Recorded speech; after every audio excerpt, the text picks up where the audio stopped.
জাতীয় নির্বাচনের আগে লুট হওয়া সব অস্ত্র উদ্ধার করা হবে বলে জানিয়েছেন স্বরাষ্ট্র উপদেষ্টা মোহাম্মদ জাহাঙ্গীর আলম চৌধুরী। শনিবার সকালে বাংলাদেশ কৃষি উন্নয়ন কর্পোরেশনের হিমাগার ও কেন্দ্রীয় বীজ পরীক্ষাগার পরিদর্শন শেষে সাংবাদিকদের সঙ্গে আলাপকালে তিনি এসব কথা বলেন। তিনি বলেন, ফেব্রুয়ারির মধ্যে নির্বাচন আয়োজনের কোনো অসুবিধা নেই। সরকার এ লক্ষ্যে সব ধরনের প্রস্তুতি গ্রহণে তৎপর রয়েছে। নির্বাচন নিয়ে ষড়যন্ত্রের বিষয়ে তিনি বলেন, জনগণ নির্বাচনমুখী, তাই নির্বাচন নিয়ে কোনো ষড়যন্ত্র কাজে আসবে না। নির্বাচন বানচালে যারা ষড়যন্ত্র করছে, সরকার শক্ত হাতে তাদের প্রতিহত করবে। অস্ত্র উদ্ধারের বিষয়ে উপদেষ্টা জানান, এটি একটি চলমান প্রক্রিয়া, তবে নির্বাচনের আগে অবৈধ অস্ত্র উদ্ধারের অভিযান আরও জোরালোভাবে পরিচালিত হবে।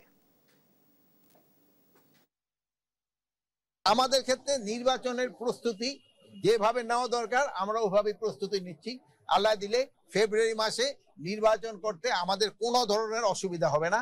আমাদের চিফ অ্যাডভাইজার, মাননীয় চিফ অ্যাডভাইজার যে রোড ম্যাপটা মানে ডেটটা বলে দিচ্ছে, আমার রোড ম্যাপটা তো ইলেকশন কমিশন দিবে। আমরা ওইভাবে আমরা ইলেকশন করার জন্য প্রস্তুতি নিচ্ছি এবং আমরা ওই সময় পুরোভাবে প্রস্তুত থাকবো।